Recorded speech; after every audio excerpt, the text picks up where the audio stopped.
where shall the ungodly and the sinner appear? If the righteous scarcely be saved, what's going to happen to the ones that don't believe? What's going to happen to the ones that call themselves agnostics? What's going to happen to the ones that call themselves atheists? What's going to happen to the ones that call themselves Egyptologists? What's going to happen to the ones that want to be Americanized? Because if you're Americanized, you don't believe in the Most High. Neither do you love the Most High. If you believe in America, you don't believe in the Most High Heavenly Father. And what proves that, right? You got a bunch of people. You got a bunch of people that want to dwell in this place and that want to prosper in this place. But there's no way that you can prosper in this place and still try to follow the Most High. Hey, the scripture says that you cannot serve Mammon and the Most High. If you're serving this place, you're trying to serve Mammon because you think that you can become wealthy. You're trying to follow that American dream. You know, because America, throughout their media, they try to push that image that you can thrive and succeed in the society. But this society is on the decline. CTD, circling the dream. Yes, lucky. Just to add to what you're saying, like Peter asked Yahushua, what shall we inherit for for giving up all of these things in the world and our lives, before we find out about the truth. What shall we get, gain for leaving the world and following you? Giving up all of the things of want to be prestigious in the society and everything. That the Lord asked him, he asked the Lord, what should we, and we're going to get the kingdom. Lord willing, if you be of that folk.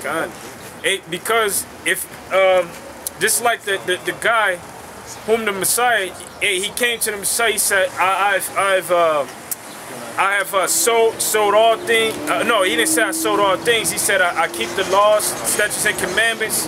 I do that which is acceptable for me. But the Messiah said, one thing thou lack. Go and sell all that you have and give to the poor and come and follow me. That's the way that the people are in this society. They don't want to forsake the things that they acquired in this place. And what proves that, right? You got something called the mark of the beast, the RFID chip, right? They're issuing it in the military right now. It's an implantable device that you put under your skin. Whether you put it in your kneecap, whether you put it in your thigh, whether you put it in your neck, your tongue, your head, your pinky toe, it don't matter where you put it. That's the mark of the beast according to the Bible. And what proves that is, hey, can you grab Revelations 13 and 16? Revelations chapter 13, verse 16. And it reads, and he causeth all, both small and great, rich and poor, free and bond, to receive a mark in their right hand or in their foreheads. Now, a lot of people like to say, okay, if you get it, it's okay to get it because you didn't receive it in your right hand. But there's other scriptures that goes into it, right? And when you look up the words, because it's imperative that you look up words. It's important. It's so important. It's extremely important to look up the words. Exactly, so that you can have a greater understanding. Because the things that are transcribed into the English language, it doesn't carry the same force as it did when it was written in the previous language it was written in. So when you look up words like Mark, right? Hey, can somebody grab the word for Mark in Revelations 13 and 16? The word Mark there kind of gives you a hint of what that mark would be. And then real quick, can I grab this scripture? Go ahead. This is Revelations 14 in verse 9. Because some people might say, well, it's a right hand. I ain't getting my right hand. Oh, yeah, okay. This says, and the third angel followed them, saying with a loud voice, if any man worship this beast in his image and receive his mark in his forehead or in his hand, so basically, if you go back to what was it, Exodus? And it talks about you being a servant. Exodus 21 and 6. You want to continue being a servant. Well, your master is to take you to the doorpost and all your ear, put an all in your ear, and basically that's a token or a symbol of your allegiance. So it's the same thing. When you agree with taking that chip, that means following this new world order. You get that? Yeah. You get that board? Oh no, you can't. Yeah, we're about to get it right now. Okay.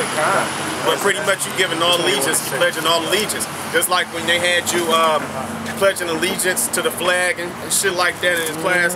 Now they're gonna make it, you know, basically put it in your flesh. Yeah, you're basically saying that you love the so-called white man, because back in the ancient time, what happened is, matter of fact, grab can you grab read down, because that precept will come perfectly after you go into the number of the beast. Yep. Okay.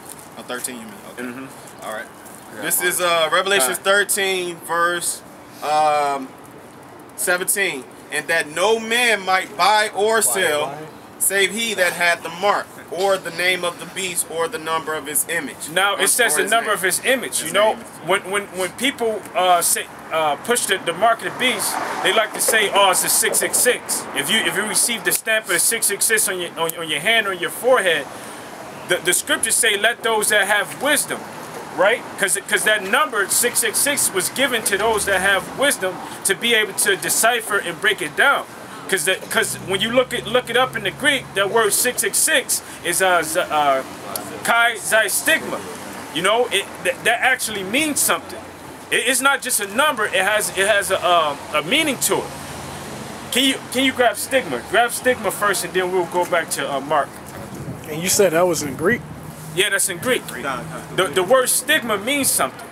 It means to impel something with a stake or like a nail. Like stigmata. Can you grab St. John 20 and 25? Like sex, like stigmata, like or sex, like sex means like cutting, like cutting into. That's why they call it sex. When you have sex with Matter your of woman, you're supposed to cut into her. She's supposed to break the hymen. It's supposed to cut, you know, bleed a little. That penetration, dog. I got it. Stigma is a mark of stigma is off of Google. Grab Galatians 6 and 7. A mark of disgrace. Disgrace. It says a mark of disgrace. It says a mark of disgrace. That chip is a mark of disgrace. Associated with a particular circumstance, a particular situation. It's a mark that's a disgrace, marked with a particular situation. Like that day that they start putting that chip in you, man. That's a dead disgrace. Go ahead.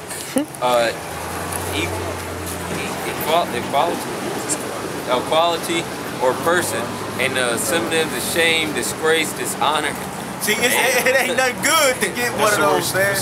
Yeah, it's really, that's a really good definition. The etymology. No, go to Galatians 6 and 17 and look up the word mark in there. Okay. That's stigma. Because when you go into that word stigma, matter of fact, grab that in Galatians first. All right. We're gonna break down what that word stigma means. 6 and 17. Yep. This is Okay. No, just go ahead. This is Galatians chapter 6, verse 17. From henceforth let no man trouble me, for I bear in my body the marks of Go ahead. Okay, the marks of the Lord Yahushua. So this is Paul speaking about him bearing the marks of the Lord in his body, but he didn't literally bear the marks of the Most High. This was just like a metaphor, saying that he's doing the work and he believes in the Messiah, you know.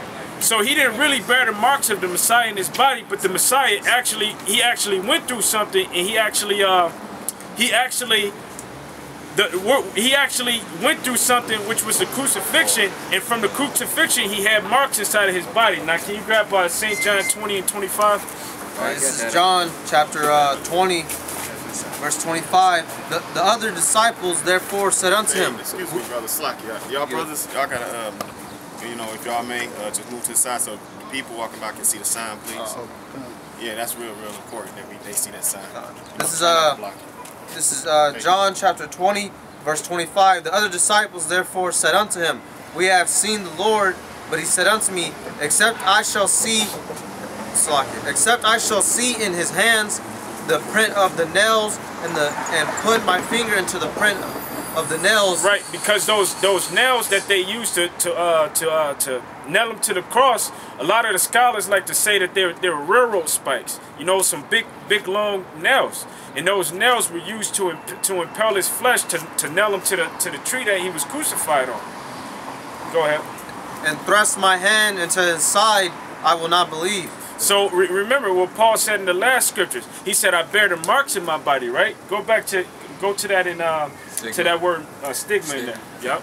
Yeah, this is stigma. It says a mark pricked in or branded upon the body.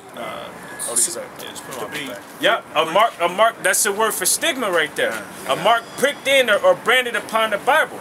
I mean the body, Salakia. So when you go back to the book of Revelations, and it says, "Or receive the number of his name," that number is 666. Chi Xi Stigma. That word stigma means to receive an impelling in the flesh. So how do they put that chip inside of you? They use a syringe that looks like a nail, but it's a big syringe, and it has a chip inside of it, and they push it inside of your skin, and then they push down, and that releases the chip inside of your skin, which means that you receive the mark of the beast. That's it. That's the mark. The mark is what's known as the RFID chip. Can somebody pull up a picture of the RFID chip? Now, who has Exodus 21:6? I got that. Kind. Go ahead and read that, because matter of fact, go back to that definition of stigma, because there's a lot more on it. Yeah, and then grab 21 and 6. This is stigma, a mark pricked in or branded upon the body. The ancient ancient Oriental usage. To yeah. ancient Oriental usage. Orient meaning like over in the Middle East. Not talking about Asians. Slaves and soldiers bore the name or the stamp of their master or commander, branded or pricked, just like a cow. You know, a farmer, he'll carve his initials in the thing. You know, light it on fire, put it on him. Or leave off that. Yeah, or pricked, cut into their bodies to indicate what master or general they belonged to, and there were even some devotees who stamped themselves in this way with the token of their gods. So there you go. This was something that was done in the ancient times to mark your slave. You know, and the so-called white man wants to do it in these times, but by way of the RFID chip. So if you take that RFID chip, what you're saying is you love the so-called white man. He's your master. You don't want to leave out of his house, which the house being America, and you want to be under his rulership forever. And you look at him as being your God. Go ahead. And you brothers got, and not you brothers, but brothers and whoever in this truth got to realize you're only a temporary slave. Because what they try to do is decrease population. Oh, no, so you're going to be a temporary slave, meaning you're not going to be a slave that long. And you're going to be decreased. The population is going to be decreased from 7 billion to 500 million. That's a big difference. So think that you're going to take that chip and be like, oh, I'm going to be good for a long 20, 30 years. No, they're going to try to decrease population. So you're going to be a temporary slave. That's right. Don't think that you're going to be a slave and you're going to have it good. Your credit going to be good as soon as it all go down. What you're doing is just letting them know where to find you. Yeah, exactly. Exactly. You got your big beacon. They ain't nothing but a beacon. They know where you at, man. So you'll be a temporary slave in their kingdom.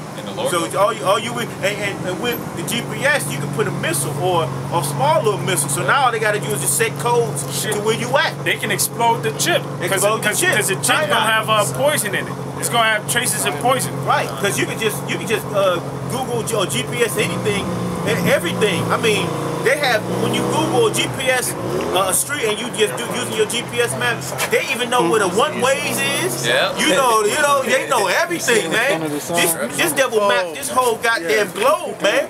So you think that you can't be found?